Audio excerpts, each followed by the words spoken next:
opposés à ce projet parce que nous savons les conséquences, les suites qui seraient désastreuses si malheureusement ce projet était mis en œuvre. Nous sommes quand même très nombreux pour un vendredi après-midi à 3h à rassembler autant de monde. Continuons à être mobilisés, à nous battre. Parce que si on se bat, on a quelques chances de gagner, et si on ne se bat pas, on est sûr de déjà perdu. Voilà. Les opposants que nous sommes ne peuvent que se réjouir de la présentation par le gouvernement d'un projet de loi demandant l'abrogation pure et simple des permis d'exploration et d'exploitation des gaz de schiste dans toutes les zones concernées en général et dans la nôtre en particulier. Cela étant dit, notre méfiance à l'égard d'un système capable de toutes les turpitudes pour arriver à ses fins, c'est-à-dire à gagner toujours plus d'argent au détriment de tous et de tous s'il le fallait, notre méfiance reste entière. Et exigeons que soit posée enfin la question fondamentale, essentielle, à savoir, doit-on, peut-on raisonnablement continuer à gaspiller l'énergie et les matières premières de notre planète? Non. Cette question est à la fois éthique, économique et écologique et signifie. À l'évidence, dans le plus immédiat et égoïste de nos intérêts, la réponse est non, 3 fois non. Eh bien non, le salut de l'humanité, parce que c'est bien de cela qu'il s'agit. La planète, pour ce qui la concerne, a encore quelques 5,6 milliards d'années à vivre, et au rythme où nous allons, il est probable que l'humanité ne sera pas au rendez-vous final.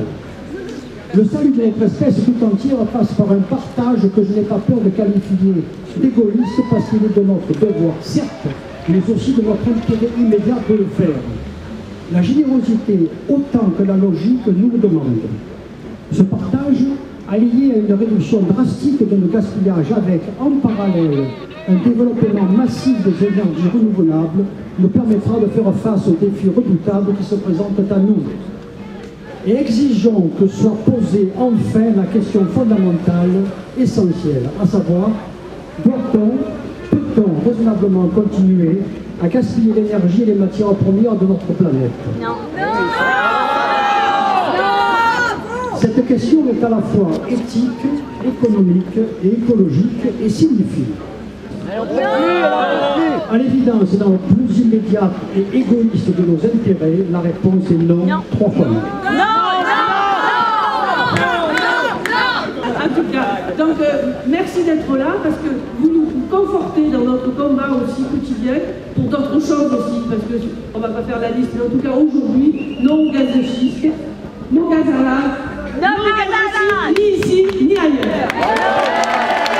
Je viens ici apporter le soutien du Conseil régional à votre action contre les gaz de schiste. Le Conseil régional qui a délibéré dès le 18 février pour demander à l'État de ne délivrer aucune autorisation de recherche ou d'exploitation des gaz de schiste sur l'ensemble du territoire régional. Le président Bozell a écrit à chacun des maires concernés de la région, puisque vous savez qu'au-delà du permis de Brignoles qui couvre 6785 km², il y a aussi le permis de Provence, le permis de Gargasses, le permis de Gréaux et le permis de Gardanne qui couvrent plus de 11 000 km², c'est-à-dire plus d'un tiers du territoire régional.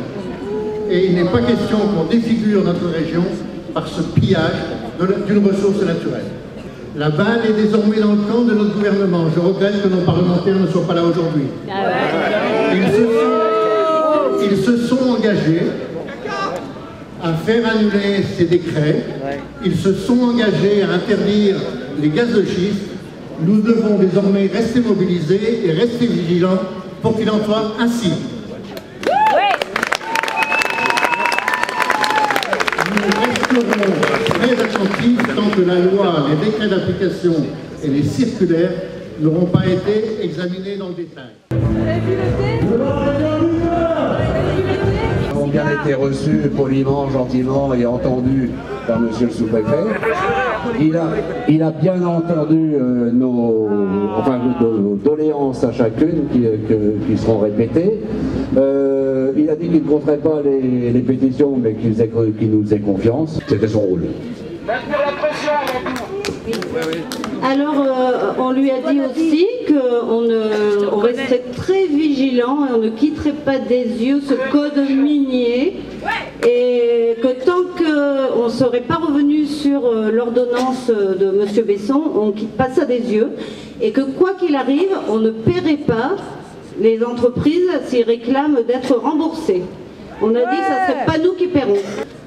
On a montré aussi une grande solidarité entre les élus donc, du conseil régional, le représentant des maires du Var, les représentants du collectif. Voilà, donc on était quand même très unis et très soudés et je pense qu'il a été à l'écoute. Je ferai donc le compte-rendu très précis auprès du préfet de région qui remontera au ministre.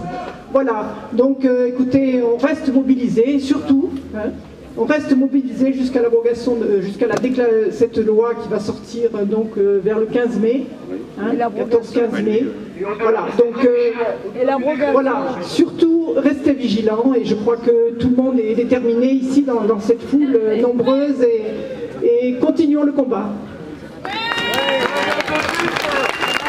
Je voudrais dire aussi une chose, c'est une bonne idée, tout le monde pourrait écrire à ses députés pour leur demander une commission d'enquête parlementaire sur la façon dont ces permis ont été signés d'une façon assez époustouflante. À l'époque, le code minier n'était pas encore modifié et rien n'a été fait dans l'ancienne formule du code minier, alors qu'ils auraient dû l'être à ce moment-là. Donc on pourrait demander une commission d'enquête parlementaire sur la façon dont ces permis ont été accordés à des sociétés qui n'offraient aucune garantie environnementale, ni aucune étude d'impact sérieuse, ni aucune enquête publique, ni rien du tout quoi finalement.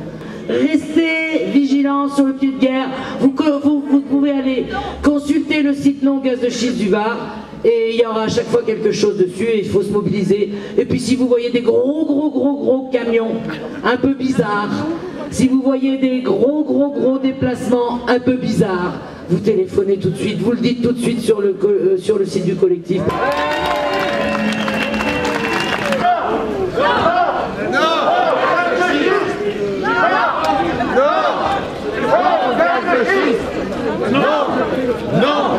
Non au gaz de schiste.